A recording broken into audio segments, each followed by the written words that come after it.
survival. In these harsh times of financial unrest and unstable economies, it's all about survival of the fittest. You've got to be able to withstand the harshest environments without anyone ever realising that you're really struggling. Now that's especially true for car companies, and one in particular is Rover. Now not too long ago, the car that pulled up outside number 10, well, it was a Rover. But now all the statesmen and politicians, well, they all drive Jags. I mean, Prescott's got 2 of them.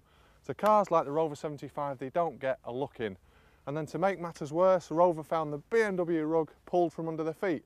So once more, they're in British hands, which is great. And who are their proud British owners? Well, Alchemy. No, I've never heard of them either. Well, whoever Alchemy are, they've certainly got cracking plans for the future of Rover. And that includes rebadging all the cars as MG, and there's even tie-ins with companies like Lotus and Lola. But for now, they've still yet to attract that big name partnership that they desperately need. So they're going to have to go it alone, and good luck to them. But if they are going to survive in the short run, they need good cars. Well, first impressions of the 75, very, very nice, very stately. And one thing that Rover do that the Japs can't is wood.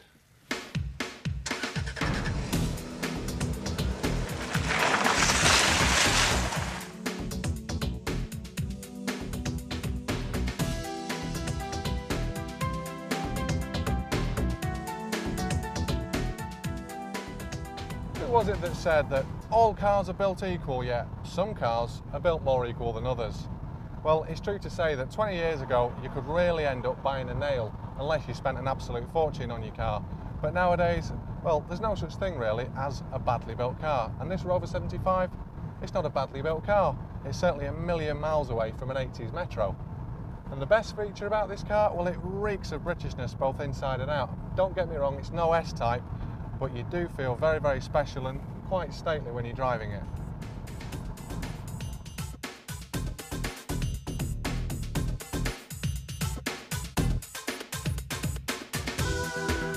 Now there is a bit of an odd mix of styles on the interior of the Rover 75.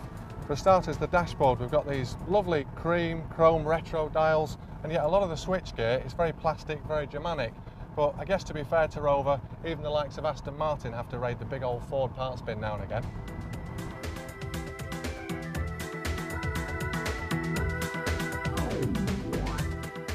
Now politically, it was impossible for Rover to design and build a car that's going to compete and take sales off the BMW 3 Series. So the 75 was designed as a budget luxury saloon, kind of a cut-price Rolls-Royce. Now that's all well and good, but people that are buying a luxury car, well, they're really buying into the image, and at the minute, Rovers ain't so hot. But that's where Alchemy's plans come in to rebadge all the cars as MGs. It's a brand that's instantly recognisable worldwide, it'll raise the company's profile, and it'll shake off a lot of the negative vibes that are associated with Rover. Now here's a thought for you. When the MGB was at its heyday, over half the cars that were manufactured were sold in America. I reckon if you take a Rover 75, put the MG Octagon on it and make it sporty, well, I reckon they'll sell like hotcakes stateside. Well, overall, this is a pretty good car. The build quality is not bad, but the ride is superb. Now, whilst it hasn't got the reputation or the build quality of, say, the Audi A4, what it has got is it's different. And now it's owned by Alchemy, you can genuinely buy British. It's certainly not going to be a hindrance to Rover's fight for survival.